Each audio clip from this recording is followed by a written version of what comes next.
നമസ്കാരം, ഡോക്ടർ അൽഫീനയാണ്.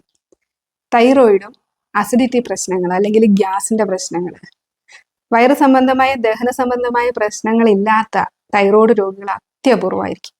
പുളിച്ചു തകട്ടല്, നെഞ്ചരിച്ചില്, വയറ് വീർത്ത് കല്ലുപോലെ ഇരിക്കുക, അല്ലെങ്കിൽ കോൺസ്റ്റിപ്പേഷൻ ഇഷ്യൂസ്, പൈൽസ്, ഇങ്ങനെ ദഹന സംബന്ധമായ പ്രശ്നങ്ങൾ ഒട്ടനവധിയുണ്ട്.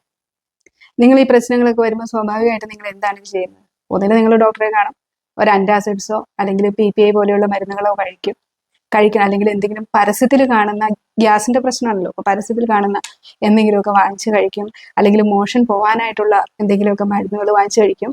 ഇതൊന്നും കുറയാതെ വരുമ്പോൾ പിന്നീട് പോയിട്ട് എൻഡോസ്കോപ്പി ചെയ്യുന്നു, കൊളോണോസ്കോപ്പി ചെയ്യുന്നു. ഇതിലൊന്നും വലിയ പ്രശ്നങ്ങളൊന്നും കണ്ടുപിടിക്കാനായിട്ട് പറ്റുന്നില്ല. എൻഡോസ്കോപ്പി ചെല്ലുമ്പോൾ ഒരു ഗ്യാസ്ട്രൈറ്റിസിനോ ചുരുക്കം ചില ആളുകളിൽ H. പൈലോറി ഇൻഫെക്ഷനോ കണ്ടുപിടിക്കും. പിന്നീട് പ്രശ്നങ്ങൾ മുഴുവൻ ഈ H. പൈലോറിയുടെ മേലിലേക്ക് ഇട്ടു. ഇതിനൊക്കെ നിങ്ങൾ ട്രീറ്റ്മെന്റ് എടുത്താലും ഈ പ്രശ്നത്തിന് നിങ്ങൾക്ക് ഒരു പരിഹാരം കിട്ടുന്നില്ല. എന്തുകൊണ്ടാണ് കിട്ടാത്തതെന്ന് അറിയാമോ? പലപ്പോഴും ആളുകൾ ചിന്തിക്കുന്നത് ആസിഡ് സെക്രീഷൻ കൂടിയിട്ടാണ് ഈ ആസിഡിറ്റി പ്രശ്നം അല്ലെങ്കിൽ ആസിഡ് റിഫ്ലക്സ് ഒക്കെ ഉണ്ടാകുന്നതെന്നാണ്. നിങ്ങൾക്കറിയാവോ, നിങ്ങളൊരു ഹൈപ്പോതൈറോയ്ഡ് രോഗിയായിരിക്കുമ്പോൾ നിങ്ങൾക്ക് ആസിഡിന്റെ പ്രൊഡക്ഷൻ നടക്കണില്ല. വളരെ ചെറിയ തോതിൽ സ്റ്റൊമക്കിൽ ആസിഡ് ഉണ്ടാക്കുന്നുള്ളൂ. അതായത് നിങ്ങൾ കഴിക്കുന്ന ആഹാരത്തെ ദഹിപ്പിക്കാനുള്ള തീ വയറ്റിലില്ല. അപ്പൊ ഈ മരുന്നുകളും കൂടി ചെല്ലുമ്പോൾ സ്വാഭാവികമായിട്ട് എന്ത് സംഭവിക്കുന്നത്? ഈ ചെറിയ തീയെ നിങ്ങൾ പച്ചവെള്ളം ഒഴിച്ച് കെടുത്തിക്കളയുകയാണ്. അപ്പൊ നമ്മൾ എന്താണ് ഇവിടെ നിങ്ങൾ മനസ്സിലാക്കിയിരിക്കേണ്ടത്? ഇത് ശരിയായിട്ട് ഈ വയറ്റിലെ ദഹനപചന വ്യവസ്ഥ നടക്കണമെങ്കിൽ തൈറോയ്ഡ് പറയണം. തൈറോയ്ഡ് ആവശ്യത്തിന് സിഗ്നലിംഗ് കൊടുത്താൽ മാത്രമേ, പ്രത്യേകിച്ച് ഹൈപ്പോതൈറോയിഡിസം ഉള്ള കേസിൽ ഈ സിഗ്നലിംഗ് കിട്ടണില്ല. അതുകൊണ്ടാണ് നിങ്ങൾക്ക് അവിടെ ദഹനം നടക്കാത്തത്. ഇനി ഹാഷിമോട്ടോസ് ആണ്, നിങ്ങൾക്ക് ഓട്ടോ ഇമ്മ്യൂൺ കണ്ടീഷൻ ആണെങ്കിൽ പലപ്പോഴും ഇമ്മ്യൂൺ സിസ്റ്റം നിങ്ങളുടെ സ്റ്റൊമക് ലൈനിങ്ങിനെയും കൂടി അറ്റാക്ക് ചെയ്യും. അങ്ങനെ മൾട്ടിപ്പിൾ ഓട്ടോ ഇമ്മ്യൂൺ കണ്ടീഷൻസ് വരാം.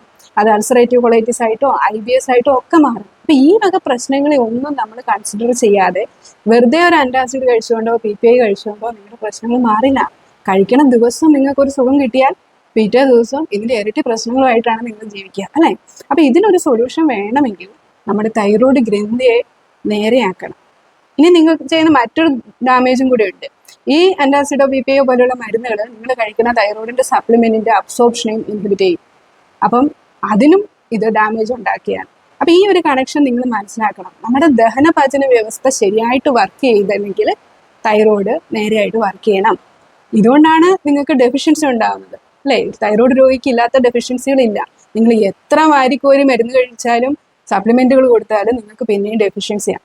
ഇതിനെപ്പറ്റി ഞാൻ മറ്റൊരു വീഡിയോയിൽ കൂടുതൽ ഡീറ്റെയിൽസ് പറയാം. അപ്പൊ ഈ ഒരു കണക്ഷൻ, തൈറോയ്ഡ് നേരെ വർക്ക് ചെയ്താൽ മാത്രമേ നിങ്ങൾക്ക് ഈ ഗ്യാസിന്റെ പ്രശ്നങ്ങളിൽ നിന്ന് പുറത്തെടുക്കാൻ പറ്റൂ.